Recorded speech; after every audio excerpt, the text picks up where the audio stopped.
الحمدللہ عز و جل ہم رمضان المبارک کے دن بدن قریب ہو رہے ہیں۔ اللہ کریم کی ذات ہمیں رمضان المبارک کا مہینہ نصیب کرے اور اس کی عبادت و ریاضت بھی ہمیں نصیب کرے۔ تو بہرحال مختصراً رمضان کو رمضان کیوں کہتے ہیں؟ تو رمضان یہ رمز سے بنا ہوا لفظ ہے جس کے معنی ہے گرمی سے جلنا۔ پہلے کا سلسلہ چونکہ یہ تھا کہ مہینوں کے جو یہ نام ہیں یہ قدیم عربوں کی زبان پر ہیں، اور اس وقت جس طرح کا موسم ہوتا تھا ویسے ہی پھر اس مہینے کا نام دیا جاتا تھا، اور اتفاق سے اس وقت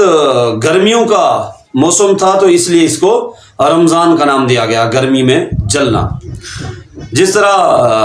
موسم بہار میں مہینہ آیا تو اس کا نام ربیع الاول رکھ دیا، اور اگر کوئی سردی کا مہینہ آیا تو سردی کے جس میں ایک پانی برف کی طرح جم رہا تھا تو پھر اس کو جمادی الاولیٰ کا نام دیا گیا۔ یوں گرمیوں میں آیا اتفاق سے اس وقت تو اس کو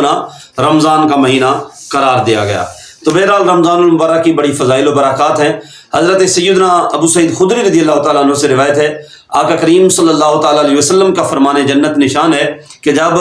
رمضان کا مہینہ تشریف لاتا ہے تو آسمانوں کے دروازے کھول دیے جاتے ہیں اور یہ پورا رمضان المبارک آخری رات تک کھلے رہتے ہیں۔ اس کے اندر جو بندہ اس رات میں عبادت و ریاضت کرتا ہے، جو اس میں نماز ادا کرتا ہے، تو ہر سجدے کے بدلے اللہ کریم کی ذات اس کے نامہ اعمال میں 1500 نیکیاں درج فرماتی ہے، اور جنت کے اندر سرخ یاقوت کا اس کے لیے محل بنا دیا جاتا ہے۔ تو بہرحال جو کوئی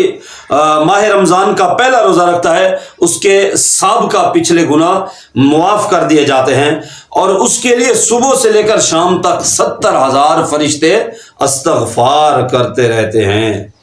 رات اور دن میں جب بھی وہ سجدہ کرتا ہے اس کے ہر سجدے کے بدلے جنت میں ایک ایسا درخت لگا دیا جاتا ہے کہ روایت میں آتا ہے جس کے بارے میں کہ اگر اس کے سائے میں گھوڑے سوار 500 برس تک چلتا رہے، بہرحال یعنی یہ 500 سال تک بھی چلتا رہے تو اس درخت کی جو چھاؤں ہے، اس کا جو سایہ ہے وہ ختم نہ ہو۔ تو بہرحال رمضان المبارک کا مہینہ بڑا ہی بابرکت اور رحمت والا مہینہ ہے۔ تفسیر نعیمی میں مفتی احمد یار خان نعیمی علیہ رحمہ فرماتے ہیں کہ اس مبارک نام کے کل 4 نام ہیں، جن میں سے ایک ماہ رمضان ہے، اور اسی کو ماہ صبر بھی کہتے ہیں، اسی کو ماہ مواسات اور ماہ وسعت رزق بھی کہتے ہیں۔ روزہ چونکہ یہ صبر ہے جس کی جزا رب عز و جل ہے، اور وہ اسی مہینے میں رکھا جاتا ہے، تو اس لیے اسے ماہ صبر کہتے ہیں۔ مواسات کے معنی ہے بھلائی کرنا، چونکہ اس مہینے میں سارے مسلمانوں سے خاص کر اہل قرابت یعنی رشتہ داروں سے بھلائی کرنا یہ زیادہ ثواب ہے، اس لیے اسے ماہ مواسات کہتے ہیں۔ اس میں رزق کی فراخی یعنی زیادتی بھی ہوتی ہے کہ غریب بھی نعمتیں کھا لیتے ہیں، اس لیے اس کا نام ماہ وسعت بھی ہے۔ تو بہرحال یوں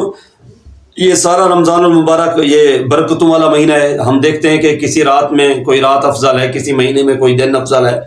جس طرح بقر عید کی رات ہے، عید الفطر کی رات ہے، 15ویں شعبان المعظم کی رات ہے، لیکن رمضان المبارک کا وہ مقدس محترم مہینہ ہے کہ جس کا پورا مہینہ، پوری راتیں، پورے دن ہی عبادت ہیں، کہ اس میں بندہ سحری کرے تو سحری عبادت ہے، روزہ رکھنا اس کا عبادت ہے، روزے کی حالت میں وقت گزارنا، اس کا سونا جاگنا عبادت ہے، پھر روزہ رکھ کر بندے کا نماز ادا کرنا اور وقت گزارنا، پھر اس کا سحری کا انتظار کرنا،